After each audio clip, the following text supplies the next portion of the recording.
자, 이번에 이제 민법의 해석입니다. 민법의 해석. 민법을 해석한다. 왜 민법을 해석해야 될까요? 제가 지금 민법 제1조 가지고 민사에 관하여 법률의 규정이 없으면 관습법에 의하고 관습법이 없으면 조례에 의한다 이렇게 말씀드렸잖아요. 요거 하나가 지금 2시간 동안 설명을 했어요. 그래도 거기서 문제가 나오면 좀 틀리는 분들이 있을 겁니다. 이런 것들이 민법의 해석인 거예요. 민법에 특히 이제 총칙에 있는 내용은 굉장히 포괄적이고 추상적입니다. 1118개 조문 가지고 우리가 개인적으로 거래하고 있는 모든 거래 현황을 다 정할 수는 없죠. 1118개? 이 조항 가지고는 해결이 안 되는 거예요. 그러니까 법조문은 너무 구체적이고 너무 직접적인 내용을 정하는 것이 아니고 유사한 사건들 다 이렇게 포괄할 수 있도록 포괄적이고 추상적으로 정해놔요. 그 옛날에 그런 얘기 한번 들어보셨을 거예요. 법이라는 게 귀에 걸면 귀걸이고 코에 걸면 코걸이지 뭐. 법 해석이 그런 겁니다. 그래서 어떤 사건이 생겼을 때 이 사건에 몇 조를 적용할 것이냐 여기서부터 이제 법의 해석이 시작이 되는 거예요. 그 사건에는 103조 적용할 게 아니라 200조 적용해야 돼. 그 사건에는 200조 적용할 게 아니라 350조 적용해야 돼. 이런 거 학자들마다 이제 의견이 다양하고 판사들도 어떤 경우에는 103조를 적용하지만 어떤 경우에는 350조를 적용할 수도 있습니다. 이런 것들이 이제 법의 해석인 거죠. 그래서 구체적인 사건이 생겼을 때 그 사건에 어떤 법조문을 적용해서 어떤 손해배상 또는 어떤 형벌을 가할 것이냐라고 하는 문제가 대두가 되거든요. 그때 필요한 게 법의 해석인 거죠. 근데 이제 법을 해석을 할 때 가장 중요한 게 뭐냐 이런 게 생길 수 있죠. 자, 항상 법을 해석할 때 충돌하는 문제가 법적 안정성이 중요한 것이냐 아니면 구체적 타당성이 중요한 것이냐 이런 문제가 생겨요. 항상. 그럼 법적 안정성이 더 중요한 걸까요? 구체적 타당성이 더 중요한 걸까요? 둘 다 중요한 걸까요? 네, 둘 다 중요한 겁니다. 그런데 혹시 상호간에 둘 다 중요한 거고 둘 다 절대 훼손해서는 안 되는 법리들이거든요. 근데 혹시 둘이 충돌한다라고 할 때는 법적 안정성을 우선시해야 될까요? 아니면 구체적 타당성을 우선시해야 될까요? 법적 안정성인 거예요. 왜냐하면 우리는 성문법주의 국가라고 얘기했죠. 성문법주의 국가의 특징이 성문법의 특징이 법적 안정성이라고 얘기했고 불문법의 특징이 뭐라 그랬어요? 구체적 타당성, 사회 변화의 대응성이라고 말씀드렸죠. 그러니까 상호 간에 서로 보완적인 관계인 거예요. 보완적인 관계라서 서로 간에 충돌하는 관계는 아니지만 혹시라도 서로 간에 충돌의 문제가 생겼다라고 하면 법적 안정성을 우선시하고 구체적 타당성은 그 다음이거든요. 그러니까 법적 안정성을 해치지 않는 범위 내에서 구체적 타당성 발견에 주력하여야 한다 이런 얘기가 나와요. 그 의미 아시겠죠? 그래서 우리 민법의 해석에 민법을 왜 해석하느냐 그건 뭐 굳이 추상적인 의미 내용을 명확히 밝힐 필요가 있다라고 하는 거고 거기 2번에 보니까 법 해석 기준으로서 법적 안정성과 구체적 타당성이 있죠. 여기에 오른쪽 페이지로 갈게요. 첫 번째 줄 중간서부터 부득이하게 두 개념이 하는 경우에 어떤 것을 우선시해야 될 것이냐라고 하는 걸 문제가 되는데 자 거기서부터 줄칩니다. 우리 법 체계가 줄칩니다. 거기 우리 법 체계가 성문법주의를 택하고 있음을 감안하면 법적 안정성을 저해하지 않는 범위 내에서 구체적 타당성 발견에 민법 해석에 목표를 두어야 한다라고 하는 거 있죠. 예, 그거 좀 하나 줄쳐 놓으시고요. 그거는 법적 안정성과 구체적 타당성을 뒤집어서 문제를 가끔 냅니다. 예, 근데 이게 굉장히 잘 속아요. 자, 그러면 법을 해석하는 방법, 법 해석 기술과 방법인데 유권 해석이 있고 학례 해석이 있다라고 얘기합니다. 자, 여러분 유권 해석, 유권이다라고 하는 거 이거는 공권력 있는 자들이 해석한다라고 하는 의미의 유권 해석인 거예요. 그럼 유권 해석에 반대되는 개념은 뭘까요? 무권 해석이겠죠. 이건 뭔가 굉장히 없어 보이지 않습니까? 그죠? 예. 너덜너덜한 옷을 입고 있는 듯한 느낌이 있어요. 그러니까 이 무권 해석을 학문적 이치에 따른 해석이다라고 해서 학례 해석 그러니까 뭔가 있어 보이죠? 이렇게 하니까요. 우리 한국 사람들은 이런 걸 좋아해요. 그래서 유권 해석과 학례 해석으로 나눈다라고 하는 거예요. 그러니까 학자들이 공권력이 있어요, 없어요? 학자들이 공권력 없잖아요. 그러니까 무권 해석이에요, 원래는. 근데 학문적 이치에 따른 해석이다.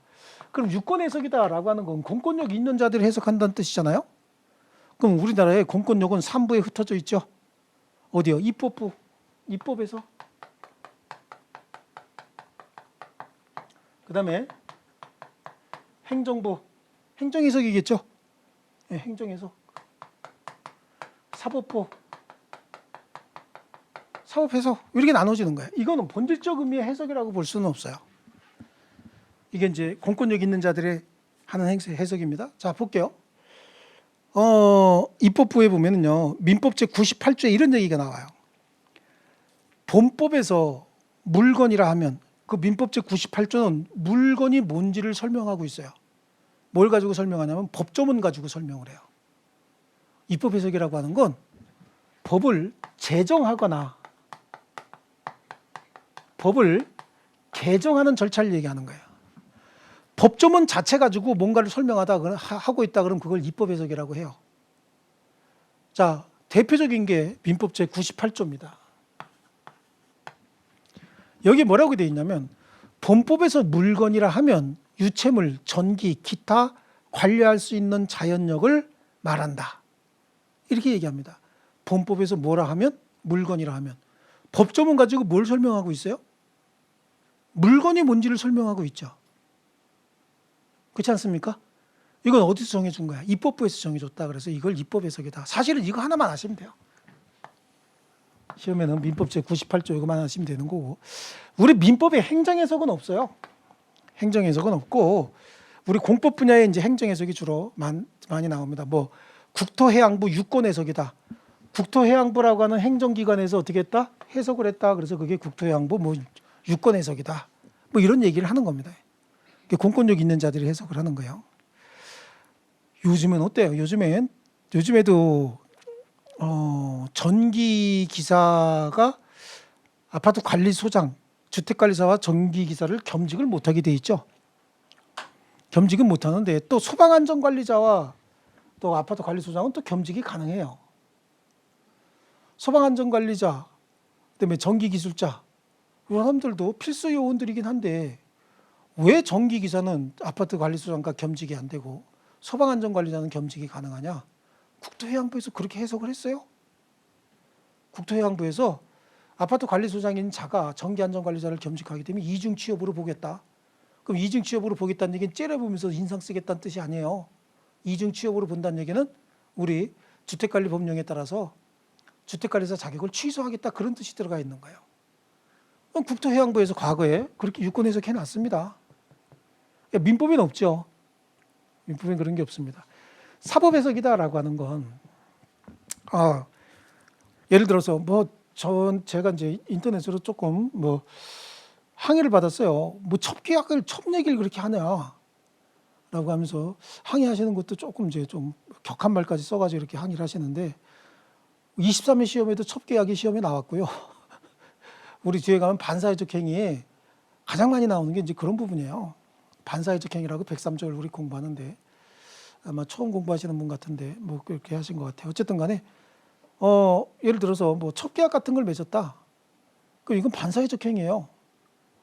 이 반사회적 행위로서 반사회적 행위한 자에게는 손해를 많이 끼치게 하기 위해서 첩계약의 대가로 뭔가 줬다.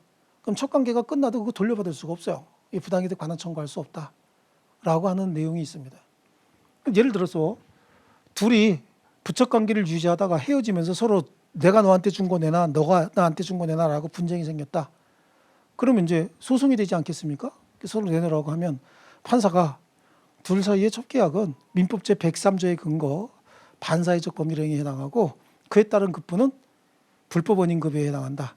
그래서 746조 적용상 불법 원인급여는 그 이익의 반환을 청구할 수 없으므로 상호간에 반환 청구하지 못한다. 지금 하나의 사건에 사법부에서 몇 조를 적용할 테고 103조를 적용할 테고 746조를 적용해서 서로 간에 반환 청구하지 못한다라고 판단하는 거 있죠. 이건 사법부의 유권 해석인 거야. 그러니까 결국은 이건 재판이죠. 이건 뭐고요? 행정행위고요. 우리 민법에서 필요한 유권 해석은 뭐밖에 없어. 그러니까 입법 해석 이거 하나밖에 없는 거예요. 이해하셨죠? 그래서 우리 책으로 가면 유권 해석 일명 공권 해석이다라고 해서 국가기관이 공권력의 주체로 해서 해석하는 것이다. 입법 해석, 행정 해석, 사법 해석이 있는데 그 뒤에 것 두 번째 줄 뒷부분에 예만 줄 줌쳐놓을게요. 예. 본법에서 물건이라면 유체물, 전기, 기타 관리할 수 있는 자연력을 말한다라고 98조 정해놨다고 돼 있죠. 예, 그거만 줄쳐놓습니다. 요거 하나만 필요합니다. 이건 소송법에서 필요한 부분이고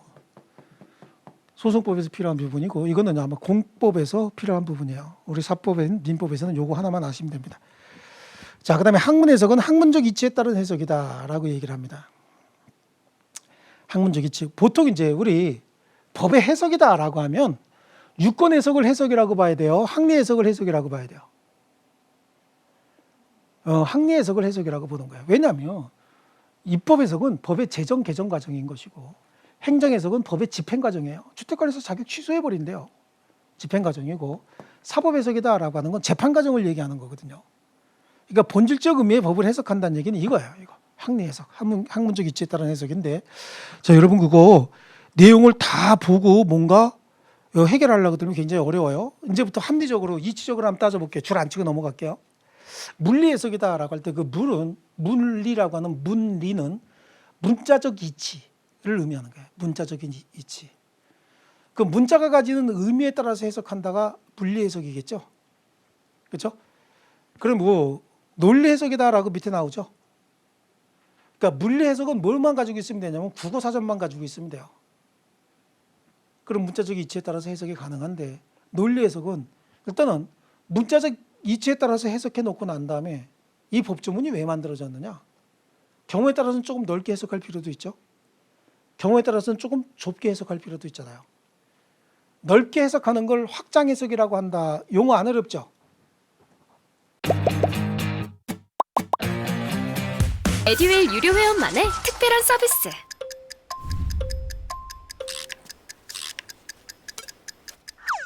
같이 하자.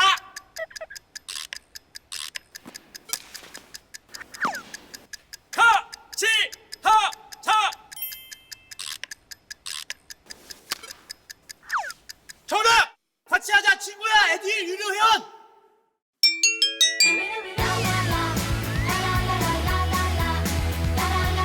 친구 소개하고 현금 받는 혜택. 오직 에듀윌 유료 회원에게만. 에듀윌.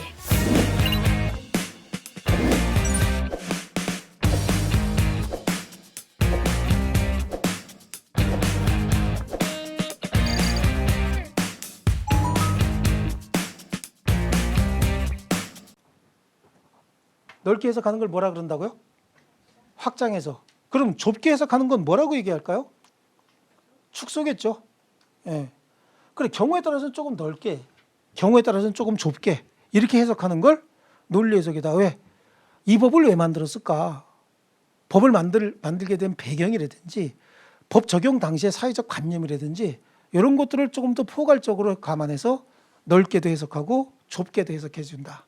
또 반대로도 해석해 준다.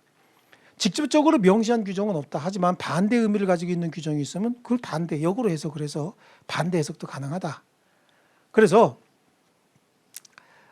중요한 말은요. 한 장 넘기시면 38페이지 보이시죠? 38페이지 확장 해석과 축소 해석 정도만 보시면 되거든요. 그 두 가지만 보시면 되는데 확장 해석에는 어떤 말이 들어가 있어야 되냐면 두 번째 줄 한번 보시면요. 확장 해석 출치입니다.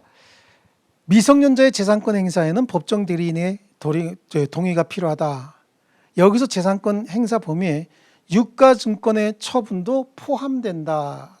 줄치고 오시는 거죠. 포함에다가 동그라미 칩니다. 자, 어떤 행위도 포함한다라고 하는 말의 의미는 그 행위의 범위를 넓게 하겠다는 얘기예요? 아니면 좁게 하겠다는 얘기예요? 넓게 하겠다 그런 얘기죠. 두 번째, 752조의 배우자의 사실혼의 배우자를 포함한다 그러면 배우자의 범위를 넓히겠다는 얘기죠. 그렇지 않습니까? 이걸 뭐라 그래요? 확장 해석이다 이렇게 얘기하는 거예요. 그러면 똑같은 말인데 말이죠.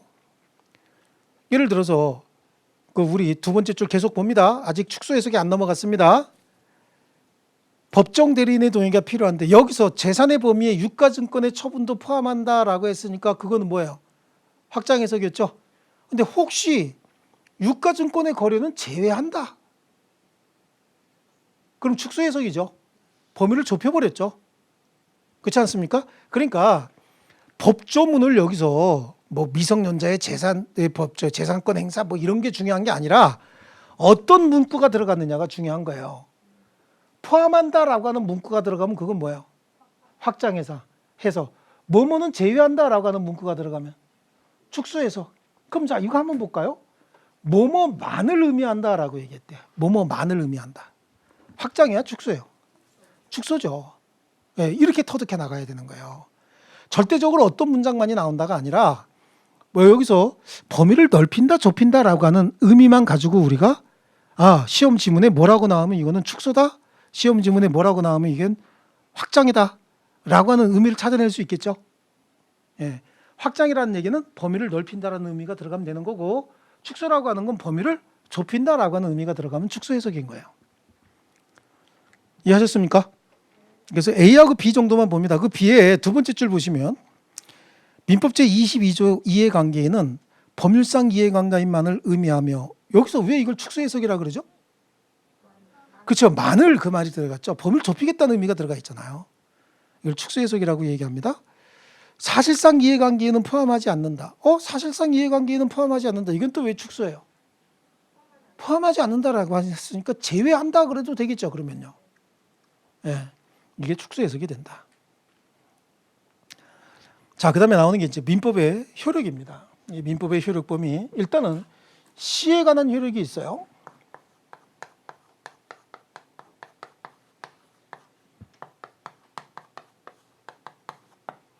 그래서 먼저 이 시에 관한 효력은 때에 관한 효력이다 이렇게 얘기를 합니다. 이 말은 소급표를 인정할 것이냐 말 것이냐라고 하는데 법률에 가장 중요한 게 법률 불소급인 거예요. 법칙에 있어서 가장 중요한 게 법률 불소급이에요. 근데 그 법률 불소급의 원칙이 철저하게 지켜져야 되는 부분은 형법관계인 거예요. 공법관계. 공법관계는 무조건 법률 불소급의 원칙이 적용이 돼야 됩니다. 예를 들어서 말이죠. 여러분 건축법이나 주택법 규정이 어떤 지역에 10년 전에는 말이죠. 여기가 30층까지 허용이 됐어요. 근데 이번에 개정이 되면서 뭐 군부대네 어쩌네라고 해서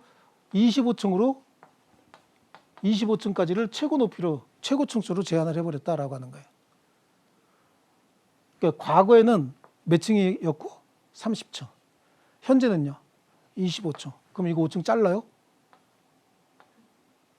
잘라내야 됩니까? 그리고 이분들은 다 또 초등학교에 모시고 가야 됩니까? 눈빛이 그래야 된다는 눈빛을 갖고 계신 분이 있는데 그거 좋지 않습니다. 아닌가요? 이건 뭡니까? 그때 당시에는 이게 적법한 행위였죠. 지금 현재 만약에 소급 적용이 가능하다 그러면 이거 철거하라고 가능한 거거든요. 그래서 공법관계 특히 형법관계는요 행위시 법률에 의하지 아니하고 처벌되지 않는다라고 해서 철저하게 법률 불소급의 원칙이 적용이 돼요. 하지만 민법관계는 소급표가 인정이 됩니다. 소급표가 인정이 되고 그 대신 구법에 의해서 생긴 권리를 기득권이라고 얘기하거든요. 기득권은 철저하게 보호하겠다라고 얘기를 합니다. 소급표가 인정이 되고 기득권은 철저히 보호하겠다. 그러니까 간단하게 예를 들면 이런 거예요. 민법은 뭐 개정된 적도 없으니까 1960년 1월 1일부터 시행됐던 현행민법을 신민법이라고 합니다. 내 이름하고 똑같죠. 과거에 있던 민법을 그래서 우리는 구분상 그냥 구민법이다 이렇게 얘기를 해요. 그럼 1954년도에 있었던 어떤 행위가 있었다는 거예요. A라고 하는 거래가 있었다는 거죠. 근데 그걸 지금 2020년도에 발견을 했어요. 그럼 역으로 올라가 그 이때 법을 적용해서 재판을 할 게 아니라 어떻게 하라고요? 지금 현재 있는 신민법을 적용하라는 얘기예요. 소급표 인정합니다. 그 대신 이 법에 의해서 이때 이 법에 의해서 생긴 기득권들 있죠. 이미 얻어진 권리들. 이거는 무조건 보호하겠다는 거예요. 침해하지 못한다는 얘기죠. 그럼 결국은 소급표를 적용하게 되면 법률 생활이 굉장히 편하죠. 구민법 찾아볼 필요 있어요, 없어요? 없습니다. 현재 민법 그냥 적용하니까 굉장히 법률 생활 편해요. 공부할 필요도 없고.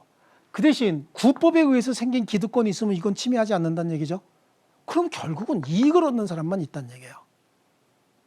기득권을 완벽하게 보호한다라고 하면 이익을 얻는 사람만 있고 손해보는 사람은 없다. 그런 의미가 됩니다. 이해하셨죠? 예, 그래서 민법은 소급표를 인정한다라고 하는 거고요. 오른쪽 페이지로 한번 가면요. 39페이지에 민법에는 특별한 규정이 있는 경우를 제외하고는 시행일 이전 사항에 관해서도 적용한다라고 해서 소급표를 원칙으로 하고 있다. 그래서 디귿 3번으로 갑니다. 다만 구법에 의해서 이미 발생한 기득권 보호를 위해서 구법에 의해 생긴 효력에는 영향을 미치지 않는다라고 얘기를 합니다. 여기는 양쪽 가로 2번에 굵은 글씨 민법의 소급표 원칙이 있죠. 그거를 줄을 치시고 동그라미 3번을 줄 쳐놓으셔야 됩니다. 그렇게 해서 연결해 나가서 민법 이해하셔야 됩니다. 자, 그 다음에 사람에 관한 효력입니다. 속인주의, 속지주의라고 하는 게 있죠. 자, 속인주의, 속지주의라고 하는 거. 속인주의는 그게 뭐예요? 사람 얘기하는 거거든요. 우리 민법은 대한민국 국민 전부에게 적용이 됩니다. 이걸 속인주의다라고 하는 거예요. 그럼 대한민국 국민이 한국에 거주하는 국민도 있지만 해외에 거주하는 국민도 있을 수 있죠. 그럼 해외에 거주하는 우리 대한민국 국민도 결국은 우리 민법을 적용하겠다는 얘기입니다. 그 다음에 속지주의 원칙이라고 하는 게 있죠. 우리 영토 내에 들어와 있는 외국인이라고 한다면 우리 영토 내에서 발생하는 모든 민사사건은 우리 민법을 적용하겠다는 거예요. 그걸 속지주의다라고 얘기를 해요. 그러니까 한국에 들어와 있는 외국인뿐만 아니라 우리 한국인도 우리 국내에서 생긴 사건에 대해서는 우리 민법을 적용하겠다 그런 얘기겠죠. 예, 이걸 속지주의다라고 하는데 그러면 이 속인주의와 속지주의를 모두 채택하고 있는 바람에 외국 사법과 충돌할 수밖에 없어요. 자, 한국에 들어와 있는 외국인 한번 볼게요. 한국에 들어와 있는 외국인은 외국인 신분이라고 하는 그것 때문에 자기네 나라 법이 적용될 거 아니겠습니까? 그 나라도 속인주의 있을 테니까. 그렇지 않습니까? 그럼 한국의 속지주의와 외국의 속인주의가 충돌할 수밖에 없어요. 또 한국 사람이 외국에 나가서 어떤 거래 활동을 합니다. 거래 활동을 하면 한국 사람이니까 한국 민법 적용해야 될 거 아니에요. 근데 그 나라 속지주의 있대요. 그럼 그 나라도 우리도 속지주의 있다, 우리 법 적용하겠다라고 할 거 아니겠습니까? 그럼 결국은 속인주의와 속지주의는 외국 사법과 충돌할 수밖에 없어요. 그렇잖아요. 그럼 어떤 법이 적용이 돼야 돼요? 힘센 나라 법이 적용이 됩니다. 힘센 나라. 아주 철저한 야수의 세계예요. 하지만 그렇게 얘기하면 너무 비극적이지 않습니까? 그래서 우리는 비극을 피하기 위해서 이런 얘기를 합니다. 3번에. 속인주의와 속지주의 관련 외국 민법과의 충돌이 나오죠. 이렇게 충돌하게 되면 두 번째 줄, 만일 내외국 사법이 충돌 시에는 뭘로 해결한다? 국제사법으로 해결한다. 근데 국제사법을 적용할 때 그 재판소에 힘 가진 자들이 어떤 자들이에요? 후진국 사람들이 있을까요? 대부분 다 선진국 사람들이죠. 요즘에는 그래도 우리나라 사람들도 국제적으로 굉장히 좀 중요한 지위에 많이 올라가고 계시죠. 예. 우리 국력이 많이 그만큼 커졌다는 얘기죠. 우간다 이런 분들이 거기 그냥 아마 수업에 적절한 말은 아닌데 그냥 짓밟힐 겁니다. 아마 힘 있는 나라가 짓밟으려고 들면 짓밟힐 겁니다. 그래서 힘을 키워야 되는데 이제 문제는 국제법상의 치외법권자 있죠. 치외법권자는 외교특권자다 이렇게도 얘기를 해요. 예, 그 옆에다 하나 써놓을게요. 치외법권자를 뭐라 그래요? 외교특권자다.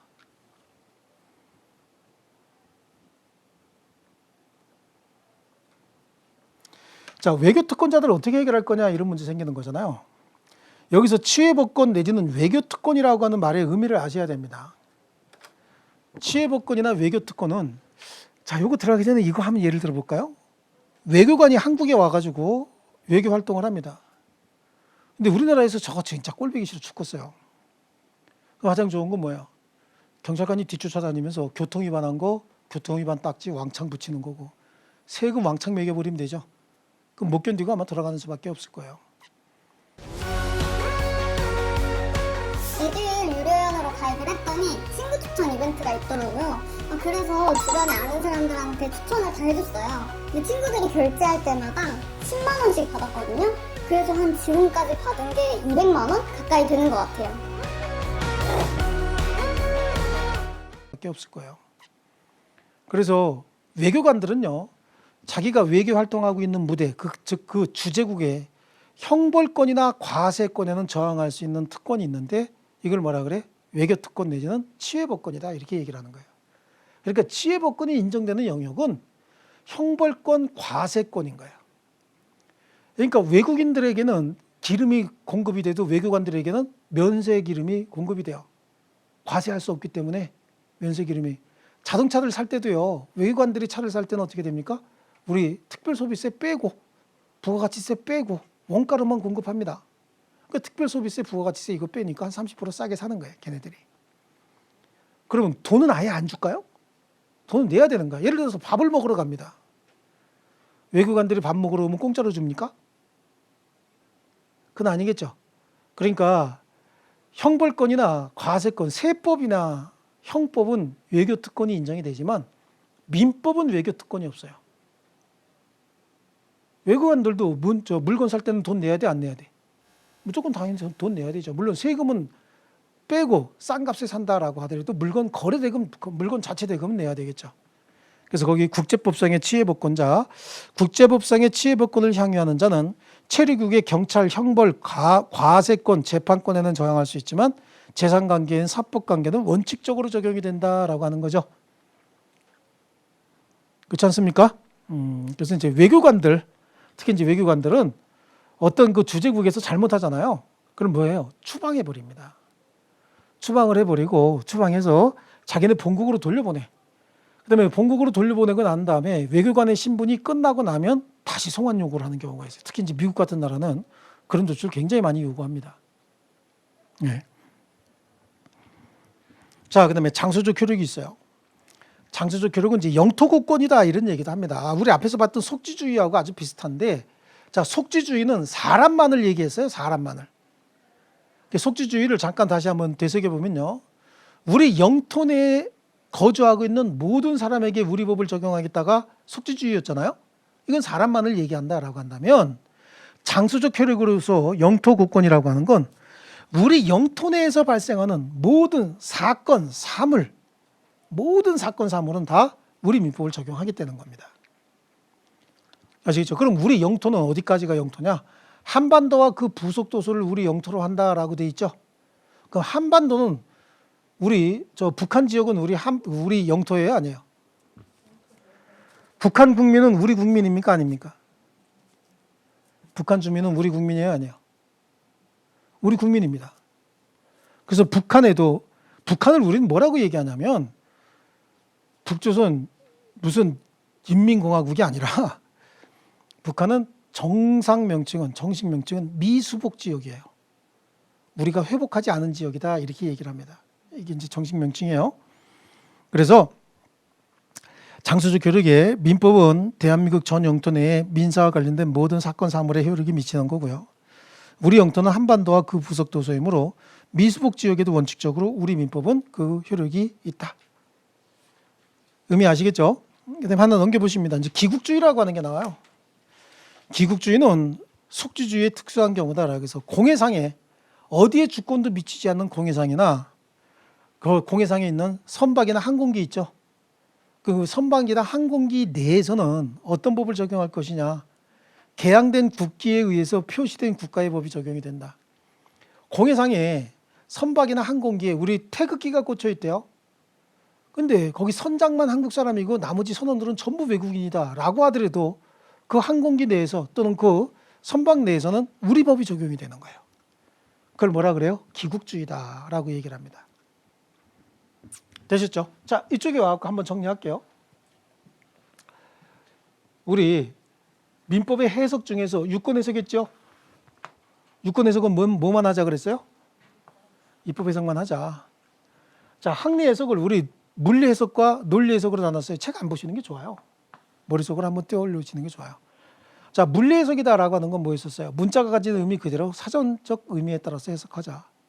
논리 해석은 문자가 가지는 의미대로 그대로 해석했다가 범위를 어떻게 하자? 넓히자. 뭐였었어요? 그 무슨 자가 들어가야 돼? 포함된다. 그 다음에 축소 해석은 범위를 좁히자. 제외한다. 만을 의미한다. 이런 문구가 들어가면 축소 해석이다. 자, 이런 정도 정리합니다. 그 다음에 민법의 해석에 보니까 시에 관한 민법의 효력 범위에 관해서 시에 관한 효력이다라고 하는 거 소급표 인정한다죠. 우리 민법은 소급표 인정해요. 그 다음에 사람에 관한 효력 중에서 속인주의, 속지주의 있었죠. 충돌하게 되면 속인주의, 속지주의가 뭐냐라고 하는 건 법학 개론의 어떤 의미이기 때문에 그것까지는 또 물어보진 않아요. 그래서 속인주의, 속지주의는 아마 뭐 외국 사람도 우리나라에 들어와 있으면 우리 법 적용한다. 이게 뭐예요? 속지주의. 한국 사람도 외국에 나가 있으면 한국 법 적용한다. 이게 뭐죠? 속인주의죠. 그렇죠? 이건 외국 법하고 우리 충돌할 수밖에 없잖아요. 그럼 뭘로 해결한다고요? 국제사법으로 해결한다. 그 다음에 장소에 관한 효력에 영토권이 있죠. 북한 지역에 우리 민법 적용해야 하네요. 적용합니다. 그 구체적인 사례가 몇 년 전에 한 6년 된 것 같아요. 월남한 한국에 북한에 있다가 한국으로 내려와서 월남한 의사가 한 분 계세요. 내과 의사가. 예, 그 돌아가셨습니다. 돌아가셨는데 그때 이제 북한에 남아 있는 자녀들이 있었는데 딸만 한 사람 데리고 왔어요. 딸 한 사람 데리고 왔고 한국에 와서 재혼을 하셨죠. 재혼을 하셔가지고 배우자가 계신데 아마 배우자분한테는 자녀는 없었나 봐요. 돌아가셨는데 의사를 하셨으니까 돈을 많이 모으셨나 봐요. 그러니까 이제 원래 상속의 지분이 300억이다. 재산이 300억이다. 그럼 배우자가 있고 자녀가 한 분 있잖아요. 그럼 1.5대 2거든요. 그럼 1.5대 1. 그럼 250억이다. 그럼 여기다가 150억 주고 여기 얼마가 가져가는 거예요? 100억 이렇게 가져가는 거예요. 배우자하고. 근데 이분이 나 북한에 형제들 많아. 5명인가요? 형제들 많다고 소송을 해버린 거예요. 그래서 형제들이 생존해 있다라고 하는 거 이거 보면은 그래서 하여튼 교류는 좀 있나 봐요. 촬영을 잘 해가지고 전부 촬영을 해가지고 머리카락 뽑는 것부터 시작해서 밀봉해갖고 도장 찍는 것까지 다 사진을 찍어갖고 갖고 와서 여기 서로 간에 친자관계 확인 소송을 했어요. 그러니까 친자가 맞다. 여기 피만 검사해도 안 되면서요. 그래서 친형제간이 맞다. 라고 해서 판결이 났습니다. 만약에 이네들이 없으면 150만 원, 150억, 100억씩 가져가면 되는 거죠. 근데 상황이 달라진 거예요. 이제 몇 명이에요? 7명인가요? 먼저 350억을 7로 나눠요. 그러고 난 다음에 곱하기 3 하면 여기 주는 거죠. 나머지는 곱하기 7로 나누면 안 되겠다. 그렇죠? 14로 나눠야 되겠네요. 350억을 14로 나눠요. 14로 나눠서 여기다가는 3, 나머지는 전부 2씩 주면 되죠. 이렇게 돼서 배분해야 되는 거예요. 그러면 받는 금액이 굉장히 적어지죠. 이렇게 해서 이랬던 적이 있습니다. 그리고 이분들 상속분들은요, 아마 국가에서 보관하고, 제가 알기로는 국가에서 보관하고 있다가 아마 생계가 좀 힘들어지면 조금씩 보내주는 것 같아요. 어떤 경로인지 모르겠어요. 근데 이거는 확실합니다. 팩트입니다. 그래서 우리 북한 지역에도 우리 민법은 적용이 된다. 그리고 우리 국민이에요. 법적으로. 헌법적으로 우리 국민입니다. 이해되셨죠? 예, 좋습니다. 이제 오른쪽 페이지로 가면 이제 권리와 의무가 나오죠. 여러분, 권리가 뭔지 한번 생각해 보셨나요? 권리 뭡니까? 제가 여러분한테 물어보면 권리가 뭐다라고 하는 거, 권리가 뭔지를 모르진 않아요. 모르진 않는데 말로 설명하기가 좀 힘들죠. 그래, 우리가 권리의식이 있어요. 내가 마땅히 당연히 누려야 될 힘 같은 걸 권리라고 생각하면 되는 거죠. 그건 이제 학자들이 이렇게 정리를 합니다. 권리 법력설이다라고 하는 학설을 내세워서 권리는 특정한 행위를 할 수 있도록 법적으로 인정받은 힘이다. 이걸 권리 법력설이다 라고 해서 권리라고 합니다. 그럼 의무는 뭘까요? 의무는 특정한 권리를 행사함에 따라서 반드시 따라야 될 법적 제한을 의무라고 얘기하는 거예요. 아시겠죠? 우리가 자동차 샀습니다. 차가 있어요. 그럼 차 가지고 도로로 나올 수 있는 권리 있어요, 없어요? 차 끌고 도로를 다닐 수 있는 권리가 있죠. 200km로 달릴 권리 있습니까? 왜요? 왜 200km 못 다녀요? 그렇죠. 속도 제한이죠. 그 속도 제한이 있으니까. 근데 그 속도 제한 반드시 따라야 되나요? 그래요. 따라야 되거든요. 그걸 뭐라 그래요? 의무라고 얘기한다고. 자동차가 있으니까 내 재산이 있고 그 재산은 도로를 이렇게 타고 다닐 수 있는 재산 아닙니까? 그럼 재산권을 내가 행사할 수 있는 권리 차 끌고 나올 수 있어요. 하지만 신호, 빨간 신호에서는 반드시 멈춰야 돼. 치고 나가야 돼. 이것도 대답 못하면 곤란하지. 그럼 신호 앞에서는 멈춰야 된다. 횡단보도 앞에서 멈춰야 된다. 사람을 우선시해야 된다라고 하는 건 의무잖아요. 그래요. 이게 이제 권리가 의무인 거죠. 사법상의 권리 의무 똑같습니다. 별거 아닙니다. 그래서 굳이 무슨 뭐 권리가 우리 권리법령석에 의하면 권리를 뭐라고 얘기한다. 이게 중요한 게 아니라 권리의 개념과 의무의 개념을 지금 머릿속으로 그냥 갖고 계시면 됩니다. 그런데 권리 의무는요. 거의 동전의 양면과 같다라고 얘기를 해요. 우리가 500의 권리가 있으면 그에 따른 의무도 500의 의무가 있다고 보는 겁니다. 동전의 양면과 같다. 그런데 아주 특이하게 권리만 있고 의무가 없는 경우도 있고요. 의무만 있고 권리가 없는 경우도 있습니다. 그 부분이 이제 시험 대상인 거죠. 그럼 권리만 있고 의무는 없는 경우라고 하는데 권리만 있고 의무는 없는 경우다라고 하는 이제 형성권이야. 그 41페이지 맨 밑에 있어요. 권리만 있고 의무는 없는 경우 이제 대체적인 형성권이 그래요. 여기서 형성권이라고 하는 말 어려운 말이 나왔는데요. 자, 뭔가 적을 생각하지 마시고요. 계속 듣다 보면 이제 머릿속에 들어오니까 처음부터 제가 아까 말씀드린 것처럼 처음부터 너무 꼼꼼하게 한 방에 끝내야 되겠다. 이거 안 돼요. 절대 안 됩니다. 제 말 들으시는 게 좋아요. 형성권이라고 하는 건 표의자가 일방적으로 어떤 의사 표시하게 되면 내 의사대로 법률관계가 바로 형성되는 걸 형성권이라고 얘기해요. 그럼 무슨 괴물 같은 권리죠? 예, 형성권은 그래서 혼자서 하는 의사 표시다라고 해서 단독 행위를 구성하는 경우가 대부분인 거예요. 나 혼자서 여러분한테 내가 혼자서 어떤 의사 표시하죠? 그럼 여러분 의사 묻지도 않아요. 내가 원했던 대로 법률 효과가 발생하는 거예요.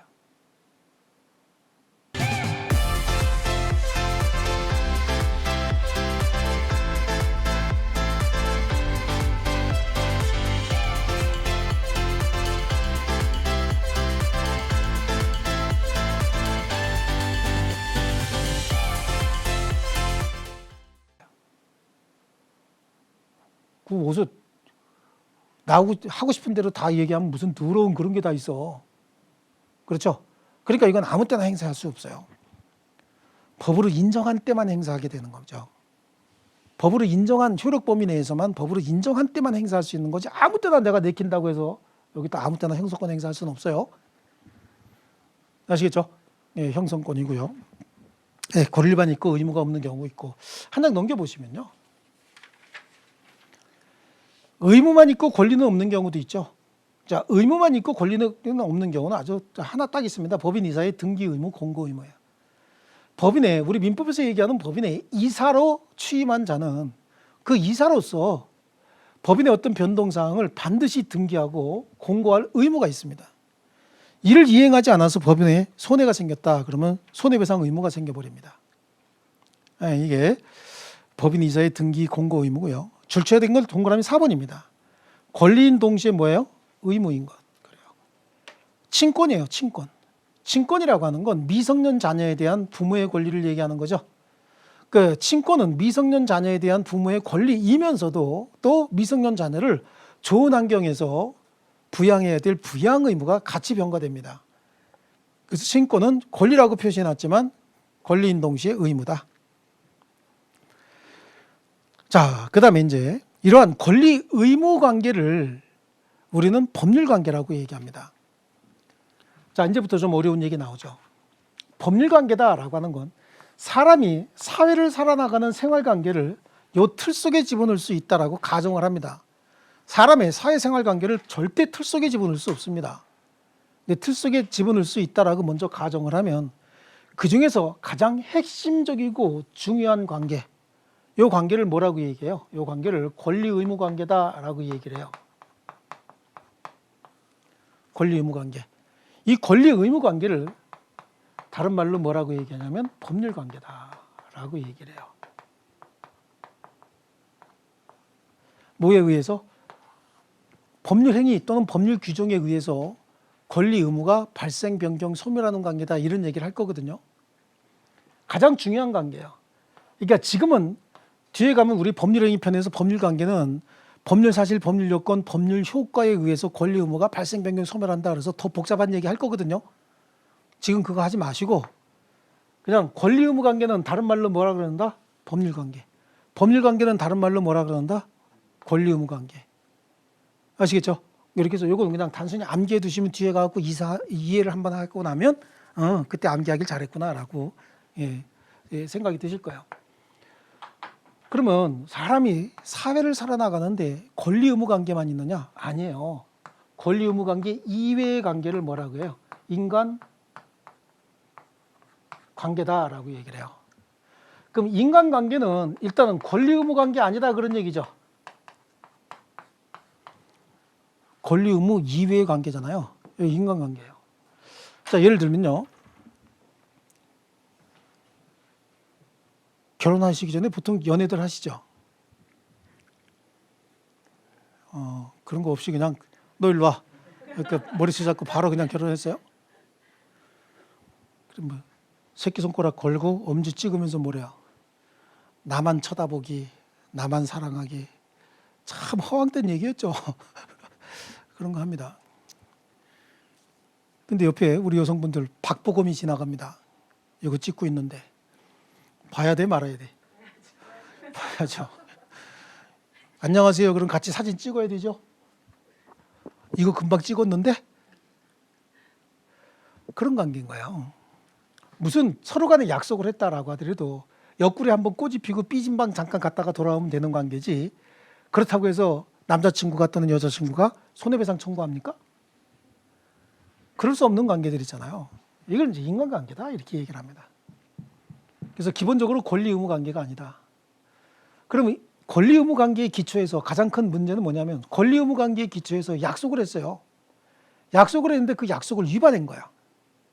그럼 바로 상대방에게 손해배상 청구권이 생기고 위반한 사람은 손해배상 의무가 생기는 거예요.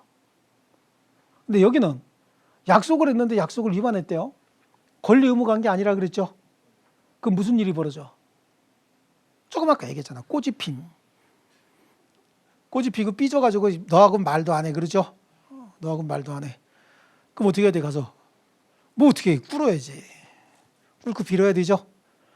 그래서 받아주면 다행이고 안 받아주면 뭐 끝내는 거고, 뭐 그런 관계인 거예요. 이쪽이 이제 인간관계다라고 해서 권리 의무 관계가 아니다라고 하는데, 요 인간관계지만 나중에 권리 의무 관계로 발전하는 관계가 있어요. 그걸 뭐라고 얘기하냐면 호의관계다, 이렇게 얘기를 해요.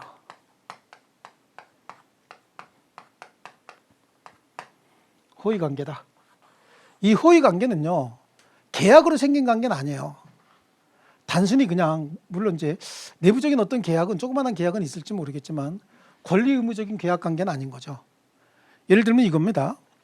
나하고 우리 동네 어떤 분하고 회사 출근 방향이 같아요.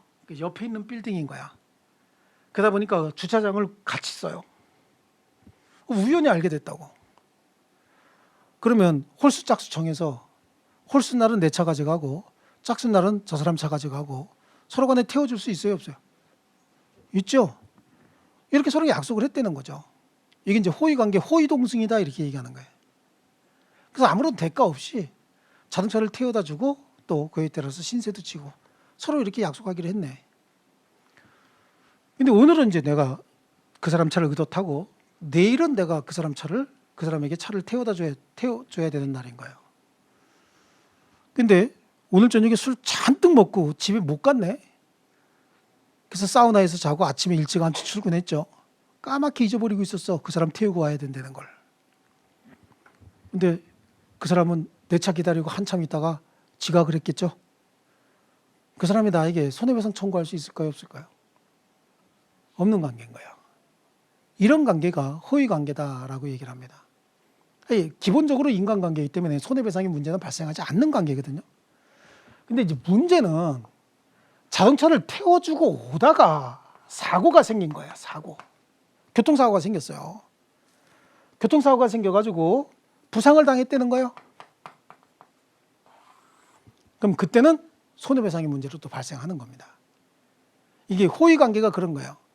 호의를 베푸는 과정에서 의무를 위반했다라고 해서 손해배상의 문제는 발생하지 않겠지만 혹시 사고가 생겼다라고 하면 그로 인해서 손해가 생겼다? 그러면 손해배상의 문제까지 발생할 수 있는 게 이게 호의관계인데 손해배상의 문제가 무조건 발생하는 건 아닌 거예요.